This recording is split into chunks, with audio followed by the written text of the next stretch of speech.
man, what a beautiful gun. I think I'll keep it. So I'm very upset with a certain group of people and they're going to pay a big price for that.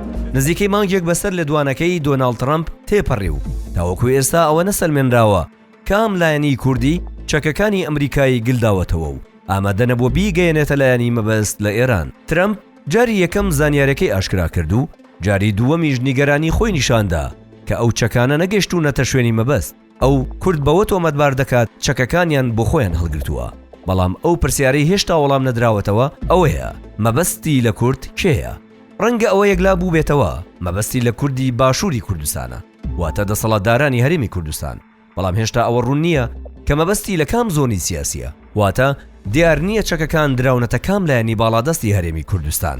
لەم نێوەندەدا ئەگەر بازنەکە بچووکتر بکرێتەوە دەکرێت پەنجەی تۆمەت ڕوو لە حکوومەتی هەرێمی کوردستان بەسەرکردایەتی پارتی بێت. لەو کاتەوەی ترامپ ئەم بۆمبەی تەقاندوێتەوە لەسەر دوو ئاس کاردانەوەی سیاسی هەبووە. ئەو دوو لایەنەی تۆمەتبارن بە گلدانەوەی چەکە ئەمریکیەکان هەر یەکەیان بە شێوازی جیاواز کاردانەوەیان نیشئەنداوە بەڵام ئەوەی غیابە بنکۆڵکاری میدیاییە بۆ گەیشتن بە ڕاستیەکان.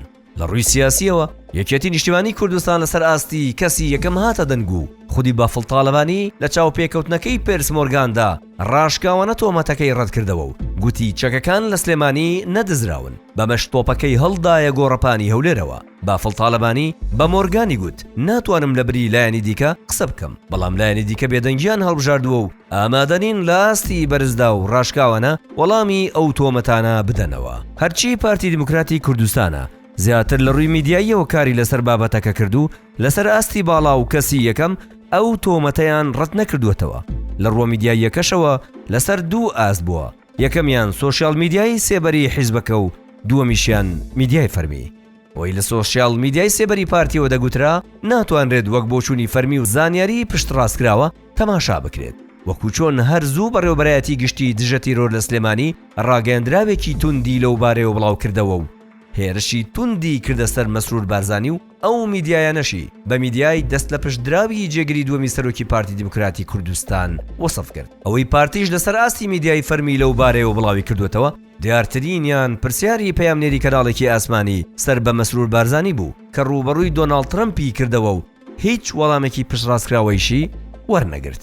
ئەگەرچی پەیامنێری کەناڵەکە بە ناوی سەرچاوەی تایبەتی خۆیەوە گوتی چەکەکان لە سلێمانین بەڵام هیچ بەڵگەیەکی ئاشکرا نەکرد کە چەکەکان چۆن لە سلێمانین و لەکوێ دانراون و بۆچی لەسەر ئاستی باڵای پارتی ئەو زانیاریانە ئاشکرا ناکرێن و دوایین بزمار لە تابوتی ئەو چەکانە نادەن. پرسیاری پەیامنێرەکە کاردانەوەی میدیایی فراوانی بەدوای خۆیدا هێنا و کەوتە بەر ڕەخنەی چاودێرانی سیاسی و میدیایی وەکو چۆن هۆشیار عەبدوڵڵا لە نووسینێکدا لە ژێر ناونیشانی مستەرکێ ئەم تەرزە ئیشکردنەی پەیامنێرەکە نەک بەنەتەوەی و نیشتیمانی دانانێت تەنانەت دەڵێت بچووکترە لەوەی حیزبیش بێت.